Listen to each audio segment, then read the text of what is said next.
Hello दोस्तों, welcome back my YouTube channel mega mind arts classes. तो दोस्तों आज हम बात करेंगे ज्योग्राफी का पहला चैप्टर बाबू। और बाबू आपका ज्योग्राफी का पहला चैप्टर है मानव भूगोल। बाबू इंग्लिश में बोले तो ह्यूमन ज्योग्राफी। और बाबू ध्यान रखिएगा, इस ह्यूमन ज्योग्राफी से ये 5 ऐसे ही क्वेश्चन हैं जो प्रति वर्ष आपके एग्जाम में यहाँ से 2 क्वेश्चन आ जाते हैं। बाबू ध्यान रखिएगा, इस 5 क्वेश्चन को ही आपको इस ज्योग्राफी के पहले चैप्टर मानव भूगोल से पढ़ना है। बहुत ध्यान रखिएगा, ये 5 ऐसे क्वेश्चन हैं जिसमें से प्रति वर्ष 2 क्वेश्चन का आना तय होता है। ध्यान से इस क्वेश्चन को पढ़ लीजिएगा, बस 5। अब अभी क्या बोलें, ज्योग्राफी का पहला चैप्टर मानव भूगोल से बस इस 5 क्वेश्चन को आपको तैयार करके जाना है। बस एक चैप्टर से ओनली 5 क्वेश्चन, जिसमें से 2 क्वेश्चन का आना तय है। और हमने आज जो आपको पढ़ाऊंगा ये 5 क्वेश्चन बाबू, ये 5 क्वेश्चन का आंसर बिल्कुल इजी वे में आपको बता दिए जाएंगे। आप इसका नोट्स भी तैयार कर लेना। अगर आपको पीडीएफ चाहिए बाबू तो पीडीएफ आप इस नंबर पे मैसेज करके पीडीएफ प्राप्त कर सकते हैं 9939318728।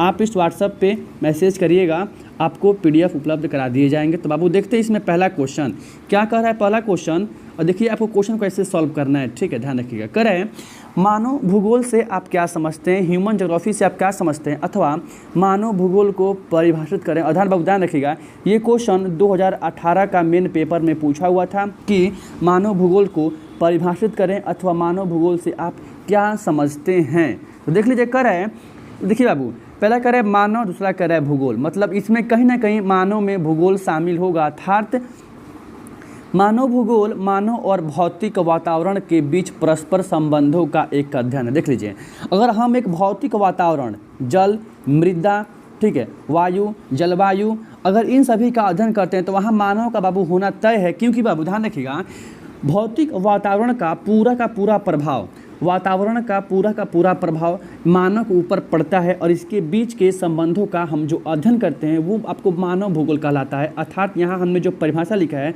बाबू, ये परिभाषा बिल्कुल ईजी है। कर है मानव भूगोल मानव और भौतिक वातावरण के बीच परस्पर संबंधों का एक अध्ययन है। अर्थात मानव में मानव पूरी तरह से वातावरण से संबंधित होता है, जिसका पूरा प्रभाव मानव के ऊपर पड़ता है। देख लीजिए, अब इससे इजी क्वेश्चन आपको कहाँ मिलेगा आंसर। पहला ही क्वेश्चन कर रहे हैं मानव भूगोल से आप क्या समझते हैं अथवा मानव भूगोल को परिभाषित करें। आंसर हमने यहाँ बना रखा है कि मानव भूगोल मानव और भौतिक वातावरण के परस्पर संबंधों का एक अध्ययन है। एक मिनट, परस्पर संबंधों का एक अध्ययन है। अर्थात मानव भूगोल में, मतलब इस मानव भूगोल में ये मानव पूरी तरह वातावरण से संबंधित होता है, जिसका पूरा प्रभाव मानव के ऊपर पड़ता है। ये इसका सटीक आंसर हुआ। अगर चाहते हैं कि और अधिक लिख दें एग्जाम में तो आप लिखिएगा मानव भूगोल क्रियाशील मानव, मतलब जो चलता फिरता मानव है, और जो रुकी हुई पृथ्वी है, मतलब पृथ्वी मतलब अस्थायी नहीं है, ऐसा बात नहीं है। करें मानव भूगोल क्रियाशील मानव और अस्थायी पृथ्वी के परिवर्तनशील संबंधों का एक अध्ययन है। और ध्यान रखिएगा, इस तरह से यह मानव भूगोल का परिभाषा है। करें मानव भूगोल मानव और भौतिक वातावरण के बीच परस्पर संबंधों का एक अध्ययन है। अर्थात मानव भूगोल में मानव पूरी तरह वातावरण से संबंधित होता है, जिसका पूरा प्रभाव एक मानव के ऊपर पड़ता है। अगर सीधा सिंपल बात किया जाए तो मानव भूगोल क्रियाशील मानव और अस्थायी पृथ्वी के परिवर्तनशील संबंधों का एक अध्ययन है। इसे ही मानव भूगोल कहा जाता है। ध्यान रखिएगा, क्वेश्चन ये भी बना हुआ है कि मानव भूगोल क्रियाशील मानव और पृथ्वी के अपरिवर्तनशील संबंधों का अध्ययन है। यह कथन किसका है बाबू, ध्यान रखिएगा, यह कथन एक भूगोल शास्त्री थी जिनका नाम था कुमारी सैंपल। क्या बोले मैम, कुमारी सैंपल का है। ऐसे भी क्वेश्चन 1 नंबर में पूछा हुआ है कि यह कथन किसका है, तो कुमारी सैंपल का है। क्वेश्चन ये भी बना हुआ 2 नंबर में कि कुमारी सैंपल के अनुसार मानव भूगोल की क्या परिभाषा है। तो ध्यान रखिएगा, इस तरह से इसकी क्या परिभाषा है, तो इसकी यही परिभाषा जो हमने अभी नीचे बता रखा है। इस तरह से बाबू आपका मानव भूगोल से संबंधित पहला क्वेश्चन सॉल्व हो गया। हमें आप पूरी उम्मीद होगी कि यह आपको समझ में आया होगा। अगर बाबू आपको ये क्वेश्चन समझ में आ गया होगा कि मानव भूगोल से क्या समझते हैं, तो बाबू कमेंट बॉक्स में एक थंब तो मार सकते हैं आप, ठीक है ना। चलिए देखते हैं क्वेश्चन नंबर 2। क्वेश्चन नंबर 2 है निश्चयवाद की विचारधारा को परिभाषित करें। निश्चयवाद, देख लीजिए, निश्चय निश्चित शब्द से बना, निश्चय मतलब तो ये तो पक्का निश्चित है कि पर्यावरण का मानव के ऊपर प्रभाव पड़ना तय है। इस तरह से इसका आंसर निकल गया। निश्चयवाद की विचारधारा के तहत यह मान्यता है कि मानव के क्रियाकलापों पर, देख लीजिएगा हमने अभी बोला है, आप निश्चयवाद को समझ लीजिए, निश्चित है। हम बोलते हैं ना, मैं निश्चित तौर पे यह कहता हूँ कि मैं इंटर में फर्स्ट डिवीज़न से पास होऊंगा, अर्थात मैं ये निश्चित कर है निश्चयवाद विचारधारा के तहत यह मान्यता है कि मानव के क्रियाकलापों पर भौतिक वातावरण का प्रत्यक्ष एवं अप्रत्यक्ष रूप से प्रभाव पड़ता है। इससे मानव प्रकृति का दास है, मतलब इससे यह लगता है कि मानव क्या बाबू, प्रकृति का दास है और मानव प्राकृतिक शक्तियों के सामने बिल्कुल तुच्छ है तथा इसके प्रभाव को झेलता रहता है। मान जाओ किसी वर्ष जलवायु परिवर्तन हो गया, बाढ़ आ गया आपके शहर में, आप रोक लोगे? नहीं रोक पाओगे ना।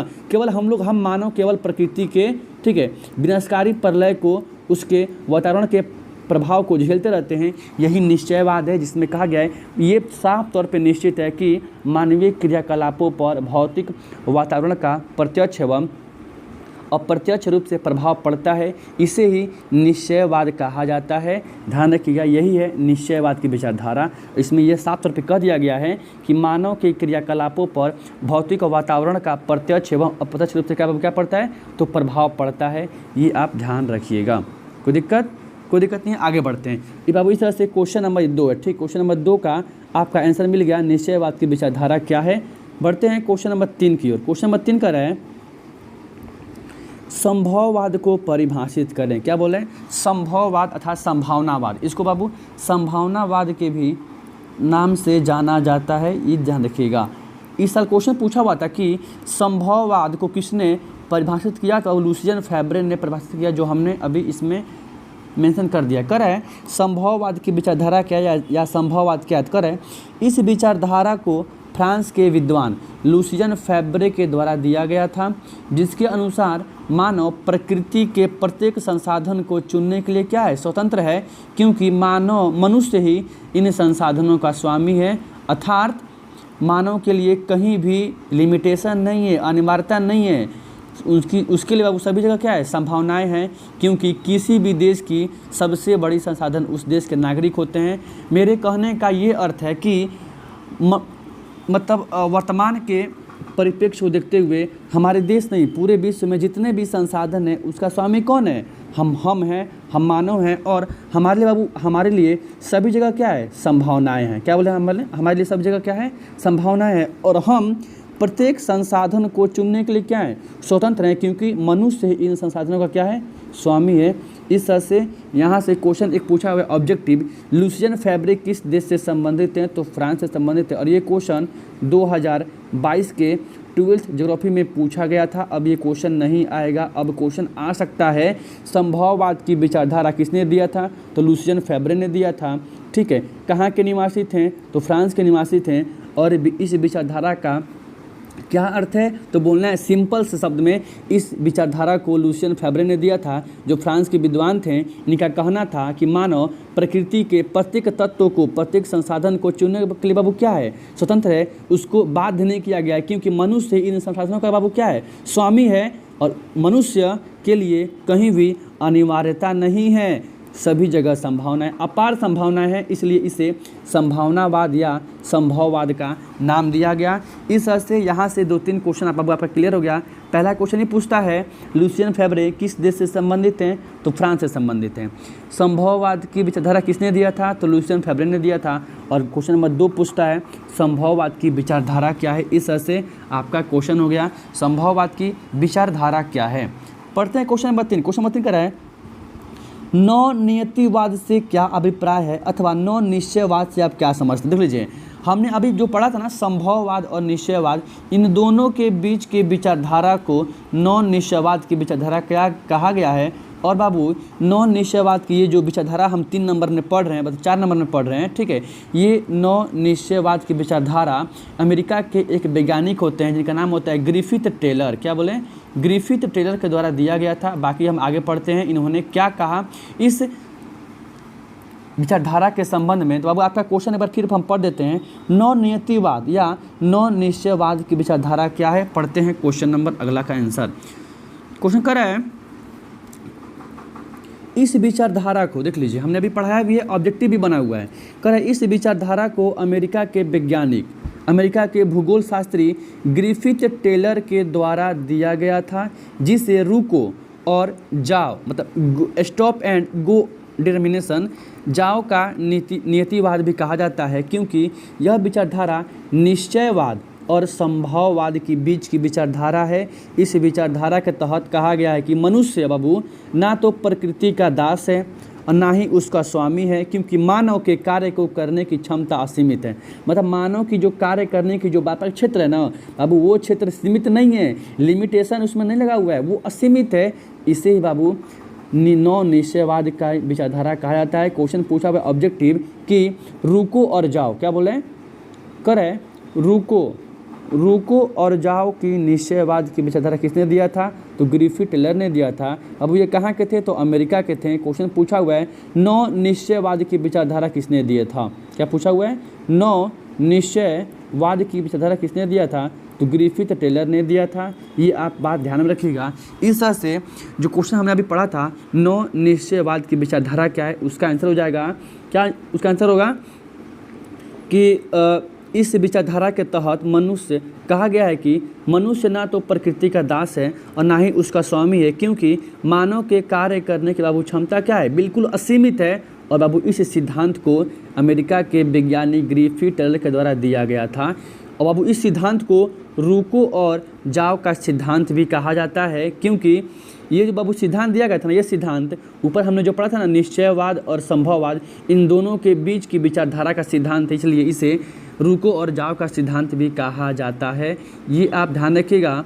अगला क्वेश्चन देखते हैं। अगला नंबर क्वेश्चन है मानव भूगोल के 6 उपक्षेत्रों के नाम लिखे। देख लीजिएगा, हमने बता भी रखा है कि बाबू मानव भूगोल के 6 उपक्षेत्र कौन, हमने बता रखा है 9 उपक्षेत्र अपने नोट्स में, लेकिन ध्यान रखिए यहाँ आपसे 6 उपक्षेत्र ही पूछ रहा है। कर है मानव भूगोल के 6 उपक्षेत्रों के नाम निम्नलिखित हैं। पहला जनसंख्या भूगोल, दूसरा राजनीतिक भूगोल, तीसरा सामाजिक भूगोल, चौथा अधिवास भूगोल, पांचवा सांस्कृतिक भूगोल, छठा नगरीय भूगोल, सातवां ऐतिहासिक भूगोल। देख लीजिए यहाँ हमने 7 बता रखा है। ध्यान रखिएगा, ये क्वेश्चन एग्जाम में बना हुआ था 2019 के पेपर में कि मानव भूगोल के 6 क्षेत्रों के नाम लिखे या 6 उपक्षेत्रों के नाम लिखे हैं। तो इसका आंसर हो जाएगा 6 उपक्षेत्रों के नाम निम्नलिखित हैं। पहला जनसंख्या भूगोल, दूसरा राजनीतिक भूगोल, तीसरा सामाजिक भूगोल, चौथा अधिवास भूगोल, पांचवा सांस्कृतिक भूगोल, छठा नगरीय भूगोल, सातवां ऐतिहासिक भूगोल। ध्यान रखिएगा। अगला क्वेश्चन कर रहा है, क्वेश्चन नंबर लास्ट क्वेश्चन है, कर है मानव भूगोल के विषय क्षेत्र का वर्णन करें। देख लीजिएगा, मानव भूगोल का विषय क्षेत्र पूछ रहा है। कर है मानव, ऐसा देखते हैं, मानव भूगोल के विषय क्षेत्र को 2 भागों में बांटा गया है। पहला है प्राकृतिक या भौतिक भूगोल, दूसरा है मानव निर्मित या सांस्कृतिक भूगोल। कर है इस भूगोल के तहत जलवायु, नदी, झील और पहाड़ों आदि का अध्ययन किया जाता है। साथ ही साथ इसके तहत प्राकृतिक संसाधन जैसे मिट्टी, खनिज, जल एवं वन्य प्राणी का अध्ययन किया जाता है। अब सीधे तौर पे ये कहा जाए कि इसमें प्रकृति द्वारा प्रदत्त जो भी चीज़ें हमें उनके द्वारा वरदान में दी गई है, हम उन सारी चीज़ों का अध्ययन करते हैं। इसे प्राकृतिक या भौतिक भूगोल कहा जाता है। जैसे बाबू देख लीजिए, हमको प्रकृति ने क्या क्या दिया है? तो मिट्टी दिया है, खनिज दिया है, जल दिया है, वन्य प्राणी और हमें भी उन्होंने बनाया है, नदी, जलवायु, झील, पहाड़ आदि। इन सभी का अध्ययन हम प्राकृतिक या भौतिक भूगोल में करते हैं। इस तरह से यह मानव भूगोल का पहला भाग है। इसका दूसरा भाग है मानव निर्मित। देखिए जो मनुष्य ने बनाया, देख लीजिए आप खुद पढ़ लीजिए। कर है मानव निर्मित या सांस्कृतिक भूगोल। कर है इस भूगोल के तहत मानव निर्मित पर्यावरण, इस भूगोल के तहत मानव निर्मित पर्यावरण का अध्ययन किया जाता है। जैसे मानव जनसंख्या को हमने बढ़ा रखा है, मानव व्यवसाय, हमने व्यवसाय ठान कर रखा है, मानव बस्तियाँ हमने बना रखी हैं। इसमें विभिन्न उद्योगों जैसे कृषि, पशुचारण के साथ साथ परिवहन आदि का अध्ययन किया जाता है। इस तरह से आप समझ सकते हैं मानव के द्वारा निर्मित जो पर्यावरण है उस सभी का अध्ययन इसमें किया जाता है। जैसे मानव बस्तियाँ, मानव व्यवसाय, जनसंख्या, कृषि हम करते हैं, पशुचारण या पशुपालन और परिवहन ट्रांसपोर्ट। इस तरह से आपका क्वेश्चन लास्ट क्वेश्चन का आंसर हो जाएगा। कर क्वेश्चन क्या था आपका, मानव भूगोल के उप क्षेत्र विषय क्षेत्र का वर्णन करें। तो बाबू पहला भूगोल है प्राकृतिक भूगोल, दूसरा मानव निर्मित भूगोल। देख लीजिएगा, प्राकृतिक भूगोल में आपको क्या कहेगा, एकदम मतलब ईजी वे, जलवायु, नदी, झील, पहाड़, मिट्टी, खनिज, जल आदि। इसमें क्या आएगा, इसमें आएगा मानव बस्तियाँ, मानव व्यवसाय, मानव जनसंख्या, पशुचारण, कृषि और परिवहन। बाबू इस तरह से आपका ज्योग्राफी का जो आपका बाबू पहला चैप्टर था मानव भूगोल, बाबू इस पहले चैप्टर से बस यही 5 ऐसे क्वेश्चन है, 5 से 6 ऐसे क्वेश्चन है जहाँ से प्रतिवर्ष 2 क्वेश्चन आपके एग्जाम में आ जाते हैं। तो आप ध्यान रखिएगा, आप कहीं भी पढ़ते होंगे, किसी भी कोचिंग संस्थान या कहीं भी पढ़ते होंगे, आप इस वीडियो को अधिक से अधिक देखिएगा, क्योंकि यहाँ से 2 क्वेश्चन आना तय है और यहीं से क्वेश्चन एग्जाम में बना हुआ है, बनता है। इससे बाहर बाबू कोई क्वेश्चन आज तक नहीं बना हुआ है। बाबू आप जाने से पहले अगर आपको वीडियो अच्छा लगा हो तो आप वीडियो को लाइक कीजिएगा, सब्सक्राइब कीजिएगा, चैनल को शेयर कर दीजिएगा वीडियो को। जय हिंद, जय भारत।